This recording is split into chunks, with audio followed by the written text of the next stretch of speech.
સાથે રોકડ રૂપિયા લાખ રકમ પેટે રૂપિયા 35 લાખ મેં મારી હાથે અનિરુદ્ધસિંહ એના માણસ લઈને આવ્યા અને મેં મારી હાથે રાજુ સોલંકીને આપેલા છે. તે શેના માટે આપ્યા હતા પૈસા? લડત કરવા માટે, સક્ષમ રહેવા માટે, લડત કરવા માટે સક્ષમ રહેવા માટે 35 લાખ રૂપિયા આપ્યા છે મેં. રાજુભાઈ રાજુ જય માતાજી મિત્રો, આપણે ગોંડલ અને જુનાગઢ વચ્ચે એટલે કે પૂર્વ ધારાસભ્ય શ્રી ધીરજસિંહ બાપુ અને જુનાગઢના રાજુભાઈ સોલંકી વચ્ચે સુખદ સમાધાન થઈ ગયું. એ કેસ એટ્રોસિટીને લગાવવામાં આવ્યા હતા, એકબીજા ઉપર આરોપ લગાવવામાં આવ્યા હતા, તે બધાનું સુખદ સમાધાન થઈ ગયું.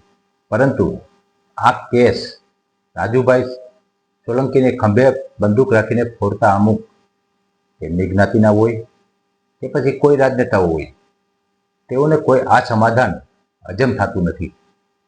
અને રાજુભાઈ છક્યા કે રાજેશભાઈ છક્યા એ કહે છે કે જ્યારે આ કેસ બન્યો ને ત્યારે 35 લાખ રૂપિયા આપણે રાજુભાઈ સોલંકીને આપવામાં આવ્યા હતા.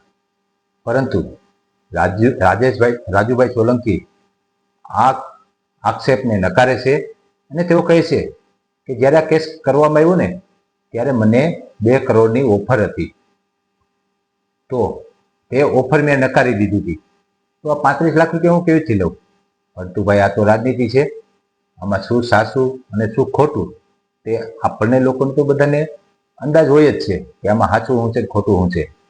પરંતુ રાજનીતિમાં આવા આરોપ આક્ષેપ નખાતા હોય છે. આપણે રિપીટ સાંભળીએ રાજેશભાઈ છક્યાને કે તેઓ કેવા આરોપ નાખે છે. સાથે રોકડ રૂપિયા લાખ રકમ પેટે રૂપિયા 35 લાખ મેં મારી હાથે અનિરુદ્ધસિંહ એના માણસ લઈને આવ્યા અને મેં મારી હાથે રાજુ સોલંકીને આપેલા છે. જોયું ને મિત્રો, 35 લાખ રાજેશભાઈ છક્યાએ તેમના હાથે આપ્યા છે, તેઓ કબૂલે છે. અને રાજુભાઈ સોલંકીને ખંભે બંદૂક રાખીને રાજનૈતિક દ્વેષ એટલે કે રાજનૈતિક વિરોધી હોય તેમને પાર પાડવાનું કામ રાજેશભાઈ છક્યાએ કર્યું હોય તેવું લાગે છે. કારણ કે રાજેશભાઈ છક્યા જે રાજકુમાર જાટનો કેસ હતો તેમાં પણ કહે છે કે મને 2-2:30 વાગે ફોન આવ્યો, બરોબર, અને આ કેસમાં પણ કહે છે કે મને 2-2:30 વાગે ફોન આવ્યો. આપણે આગળ સાંભળી રાજેશભાઈ છક્યાની, પછી આગળ આપણે બીજી ચર્ચા કરી. જી બિલકુલ બેન, આ પ્રકરણ એક એવું છે કે જ્યારે છોકરાનું અપહરણ થયું, એ બનાવ બન્યો ત્યારે રાત્રિના સમયે દિનેશભાઈ પાતર એડવોકેટ રહ્યા ગોંડલ, એમના માધ્યમથી મને રાત્રે 2:30 વાગ્યાની આસપાસ ફોન આવ્યો હતો કે આવી રીતે બન્યું છે અને રાજુભાઈના કોઈ રિલેટિવ રાજકોટ. સાંભળ્યું ને, ગોંડલમાં આપણે પૂર્વ ધારાસભ્ય શ્રી ધીરજસિંહની વિરુદ્ધ કોઈ પણ ફરિયાદ હોય કે ગમે તે આરોપ નાખવાનો હોય તો પહેલો ફોન રાજેશભાઈ છક્યાને જાય છે. પછી તે રાજકુમાર જાટનો હોય કે પછી રાજુભાઈ સોલંકીનો હોય, ગમે તે વિરોધી ન હોય, રાજેશભાઈ છક્યા તત્પર હોય છે કે ક્યારે તેને ખંભે રાખીને બંદૂક પૂર્વ ધારાસભ્ય શ્રી ધીરજસિંહ બાપુની વિરુદ્ધ ફોડું. રાજેશભાઈ છક્યા ઘોડો ચડાવીને બેઠા હોય છે, બસ ખંભાની જરૂર છે ખાલી. હવે આપણે રાજુભાઈ સોલંકી કે જેમને આ અંગે ખુલાસો કર્યો છે કે પૈસા લીધા છે કે નથી લીધા, તે બધું આપણે ખુલાસો સાંભળી અને પછી આપણે ધીરજસિંહ બાપુ તેમનો પણ આ સમાધાન પેટે ખુલાસો સાંભળી કે પૈસા દીધા છે કે નથી દીધા. તો પેલા આપણે રાજુભાઈ સોલંકીને સાંભળીએ. ફરિયાદ ખોટી નહોતી, બનાવ થયો તો, જે બનાવ થયો છે એ બનાવ થયો તો, પણ એક રસ્તો કોઈ પણ ઝઘડો થાય તેનો રસ્તો એક સમાધાન છે. સાચી વાત છે, ગમે તે કે ઝઘડો થાય તો તેનો રસ્તો એક પહેલું તો સમાધાન હોવું જોઈએ. પરંતુ અમુક વિરોધી હોય કે રાજનૈતિક વિરોધવાળા હોય તે સમાધાન થવા દેતા નથી અને તેનું મોટું ઉગ્ર આંદોલન, ફરિયાદ, તે બધું સુધારણ કરી લે છે. આગળ સાંભળી. સમાધાન મને કોઈ પ્રેશરથી, કોઈ લાલચથી કે કોઈ દબાણથી મને કારણ આપણે રાજુ સખિયાનો એક ઓડિયો જોયો મેં હમણાં, વિડીયો. એમાં રાજુ સખિયા એમ કહીશ કે રાજુભાઈ સોલંકી 35 લાખ રૂપિયા ભાઈ અનુપસિંહ પાછી લેવા, તો જે તે સમયે જયરાજસિંહ બાપુ મારી બાજુમાં બેઠા છે, જે તે સમયે મને 2 કરોડ રૂપિયાની ઓફર હતી, તો હું 2 કરોડ લઉં કે 35 લાખ લઉં ભાઈ? સાચી વાત છે.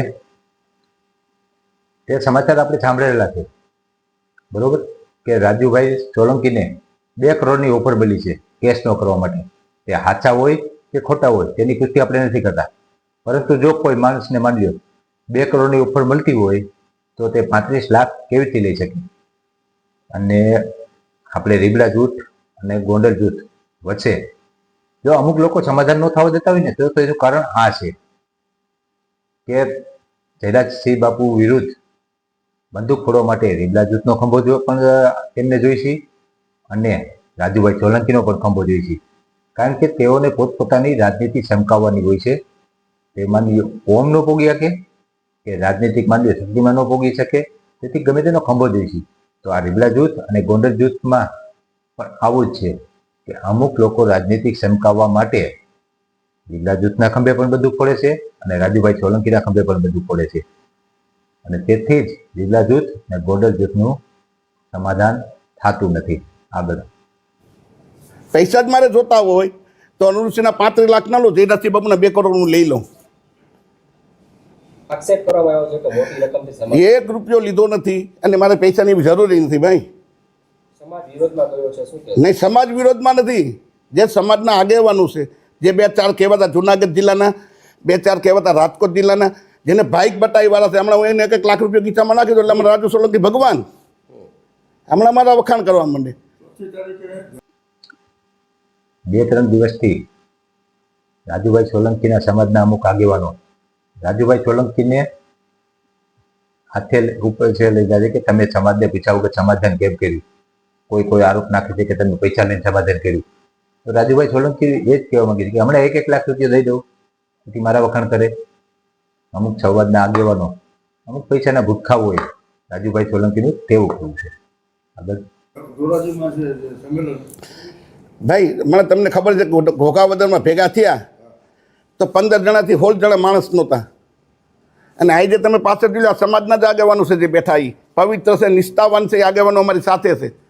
પણ જેને ભાગ બટાઈવાળા છે, જેને પૈસા જોતા છે, જે આની પહેલાં તમને ખબર હોય તો દિનેશ પાટર ઉપર જે કંઈ બનાવ થયો હતો, અને દિનેશ પાત્ર રોતો હતો, એ વિડીયો તમને મેં બતાવી હમણાં, એનો રોતો જ્યારે એ મને વાવડાવવા મળ્યા છે કે એ સુરત મિટિંગ થઈ હતી અને સુરતથી કોઈ ચોક્કસ આગેવાનું પાસેથી પૈસા લાવીને આવવાના હતા.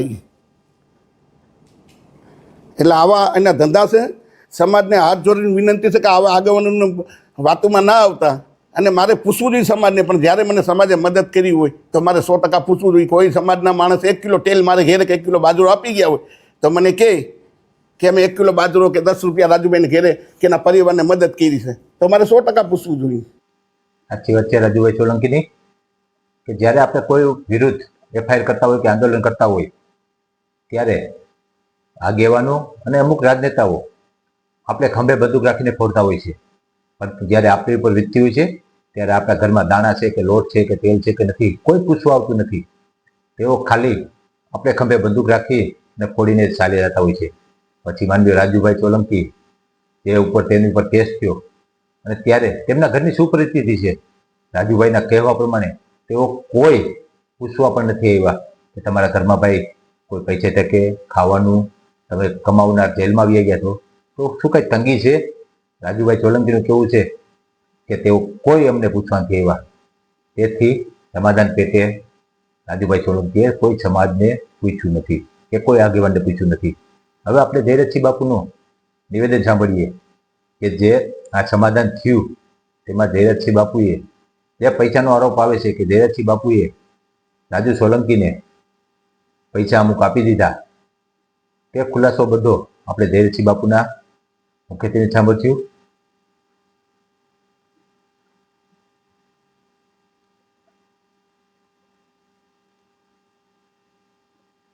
અમારે 2 દિવસ અગાઉ મળવાનું થયું હતું, ત્યારે અમારે પ્રાથમિક ચર્ચા બધી થઈ. ચર્ચાના અંતે આજે મળવાનો અમારે ફરીથી નિર્ણય થયો. આજે અમારે એવી રીતે મળવાનું હતું કે સમાજના તમામ આગેવાનો, અમારા ભારતીય જનતા પાર્ટી સાથે જોડાયેલા આગેવાનો, કોંગ્રેસ સાથે જોડાયેલા આગેવાનો અને દલિત સમાજના આમ આગેવાનો બધાની સાથે મળીને અમે એક આ આયોજન કર્યું હતું અને એના ભાગરૂપે આ કોન્ફરન્સ બોલાવવામાં આવી છે. થોડા દિવસ પહેલા દલિત સમાજ દ્વારા જે ભોગાવદર ખાતે મિટિંગ યોજાણી હતી જેને લઈને પણ આક્ષેપો કરવામાં આવ્યા. મારી દ્રષ્ટિએ મેં કોઈ આવી વાતો સાંભળેલી નથી, પણ આ આજુબાજુમાંથી મને એવી વાત મળેલી કે ભાઈ રાજુભાઈ સોલંકીએ કોઈ મોટા પૈસાનો સોદો કરીને આ સમાધાન કર્યું છે. તો હું સ્પષ્ટતા કરું છું કે આ સમાધાન બાબતે રાજુ સોલંકીએ એક પણ રૂપિયો મારી પાસેથી લીધેલો નથી. એની હું નિષ્ઠાથી ચોખવટ કરું છું. રાજુ સોલંકીએ જરૂર મારી પાસે એક વાત રજૂ કરી છે, પણ એમાં રાજુ સોલંકીનો કોઈ સ્વાર્થ નથી. રાજુ સોલંકીએ મારી પાસે એ વાતનો પ્રસ્તાવ મૂક્યો હતો કે હું અમારા સમાજની ગરીબ દીકરીના સમૂહ લગ્ન કરવા જઈ રહ્યો છું. સમાજ પાસેથી મારે ફાળો લેવાની ઈચ્છા નથી. તમે મને આ સમૂહ લગ્નમાં ભોજન સમારંભના ખર્ચમાં તમારે મને મદદ કરવાની છે અને આ ભોજન સમારંભ તમારે મને કરાવી દેવાનો છે. અને એમાં મેં રાજુને હા પાડેલી છે. બાકી રાજુએ કોઈ રોકડા પૈસાની વાત, કોઈ સમાધાન પેટે સોદાની વાત રાજુ સોલંકીએ મને ક્યારેય કરેલી નથી. રાજુ સોલંકી ક્યારે એક પણ પૈસાનો મારે વહીવટ થયેલો નથી. બાપુ જ યોગ્ય વાત કહે છે કે રાજુભાઈ સોલંકી સાથે કોઈ પૈસાનો સોદો થયો નથી. માત્ર ને માત્ર જે રાજુભાઈ સોલંકી એક સમૂહ લગ્ન કરવાના છે અને તેમાં જે ગરીબ દીકરીઓના સમૂહ લગ્ન થાય અને તેમાં જમણવાર પેટે જયરાજસિંહ બાપુ યોગ્ય જમણવારની વ્યવસ્થા કરી આપે. એટલે કે જમણવારમાં જે ખર્ચો થાય તે જયરાજસિંહ બાપુ આપે. અને આ તો એક દાન પુણ્યનું કામ કહેવાય. તો માનવીય રાજુભાઈ સોલંકી તેમના ઘરના ખાવા માટે પૈસા માંગે કે તેમને વાપરવા માટે પૈસા માંગે કે મારે એટલા પૈસા જોઈશે તો સોદો કર્યો કહેવાય. પણ આ તો એક સમાજ હિત માટે આપણે માનીએ ગમે ત્યાં સમાધાન થતું હોય તો સમાધાન પેટે આપણે ગોંડલનો ઇતિહાસ છે કે ભાઈ સમાધાન થયું તો 5,000નું લીલું તમે નાખી દો, 5,000નું લીલું અમે નાખી દઈ. આપણે ગોંડલમાં આવો ઇતિહાસ હતો પહેલા કે ગાયોને લીલામાં 5,000 કે 10,000 સમાધાન થાય ત્યારે દેવામાં આવતા હતા. અને મેં મારી નજરે જોયેલું છે કે સમાધાન થયું ગોંડલમાં કોઈનું તો 5,000 લીલામાં નખાતા હતા.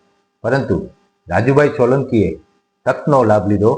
એટલે કે સમાધાન થયું ત્યારે બાપુ સાથે રૂબરૂ વાત કરી અને કીધું કે બાપુ સમાધાન થઈ જાય, મારે એક પૈસો નથી જોતો, બરોબર, પરંતુ અમારા સમાજની ગરીબ દીકરીના સમૂહ લગ્ન થવાના છે, હું જે કરવા જઈ રહ્યો છું તેમાં તમે જે જમણવાનો ખર્ચો થાય તે ખર્ચો તમે ઉઠાવો. તો આ પણ એક દાન જ કહેવાય. સમૂહ લગ્નમાં માંડ્યો કોઈ કરિયાવરનું દાન કરતા હોય, કોઈ માંડ્યો આપણે એમને તો સમૂહ લગ્ન થતા નથી, દાન ઉઘરાવીને કરતા હોય. તો આ એક જે જમણવાનો ખર્ચો થાય તે બધો જયરાજસિંહ બાપુ ઉઠાવશે અને તે જયરાજસિંહ બાપુ કબૂલે પણ છે. આગળ હું બધાને વિનંતી કરું છું કે આ પ્રકરણને અવળે રસ્તે દોરવા માટે, ગુમરાહ કરવા માટે જે વાતો સમાજની વચ્ચે મૂકવામાં આવે છે એમાં મૂળ મુદ્દો પૈસા છે. પૈસાની આ સમાધાનની અંદર કોઈ વાત નથી આવી. પૈસાનો કોઈ સોદો નથી. જે મારી અને રાજુ સોલંકીના પરિવાર વચ્ચેની જે ગેરસમજ હતી એ ગેરસમજ અમે સામે બેસીને દૂર કરી છે.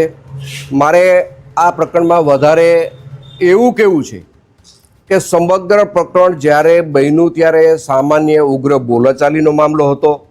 આ મામલો વધીને 2 દિવસમાં બનાવ પછી પૂરો થવાનો હતો.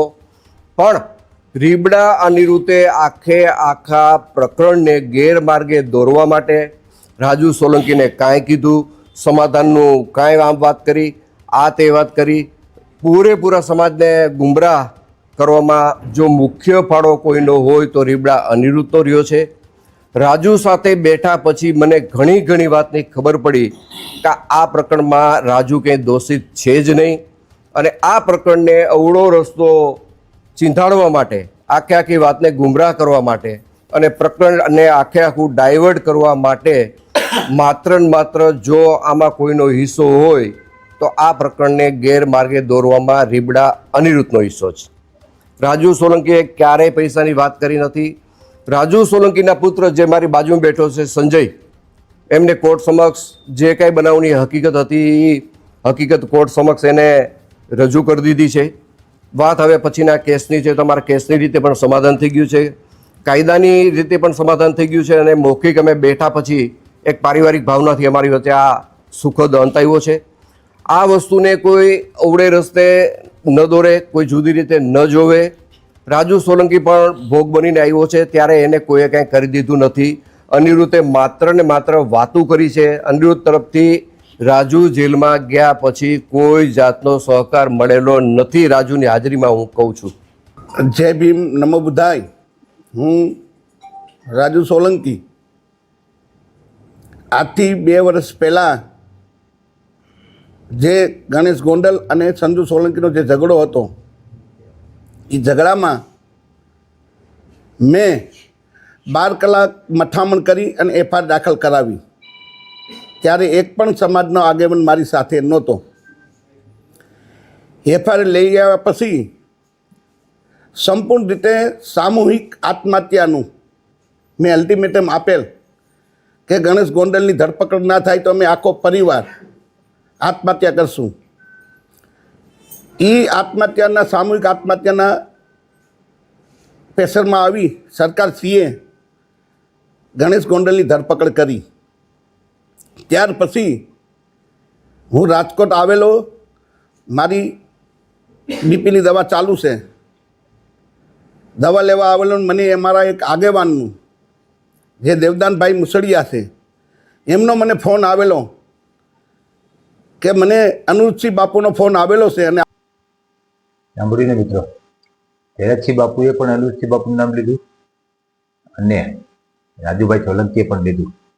પરંતુ આ એક ખંભે બંદૂક રાખીને ફોડવા જેવું છે કે કોઈ પણ વિરોધી હોય, આપ માની લો ધીરજસિંહ બાપુના ગમે તે વિરોધી હોય, તેમને બધાને એકત્રિત કરવાના અને પેલા સૂચન આપી અને તેમને ખંભે બંદૂક ફોડવાની.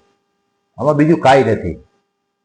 માની લ્યો જો કોઈ આગેવાનો કે રાજેશભાઈ છક્કિયા દ્વારા રીબડા જૂથને આમાં વશમાં ન લાવવામાં આવે તો રીબડા જૂથ અને ગોંડલ જૂથને પણ સમાધાન થઈ ગયું હોત અમુક વસ્તુમાં. પરંતુ રીબડા જૂથ અને ગોંડલ જૂથ ક્યારેય એક ન થાય તેવા અમુક સમાજના આગેવાનો, અમુક રાજનેતાઓ તે પ્રયાસ કરતા હોય છે. કોઈ પણ વસ્તુ હોય, ધીરજસિંહ બાપુની વિરુદ્ધ હોય કે અનિરુદ્ધસિંહ બાપુની વિરુદ્ધ હોય, તો તેમને એકત્રિત કરીને એકાબીજાને ખંભે બંદૂક રાખીને ફોડવા સિવાય કાંઈ નથી કરતા. ફેસબુક, યુટ્યુબમાં ઘણા ક્ષત્રિય આગેવાનના અમુક સમાધાનના વિડીયો, ઓડિયો હું જોતો હોય છું. તેમાં સમાધાન પેટે ઘણું કરવામાં આવે છે, પરંતુ અમુક કોકને કોક રાજનૈતિક નેતાઓ, અમુક સમાજના આગેવાનો રીબડા જૂથ અને ગોંડલ જૂથનું સમાધાન થવા દેતા નથી અને તકનો લાભ ઉઠાવે છે. બાકી આપણે નથી રીબડા જૂથ વિરુદ્ધ કે નથી ગોંડલ જૂથ વિરુદ્ધ. આપણે માટે તો માનજો બંને એક સમાન હોય છે.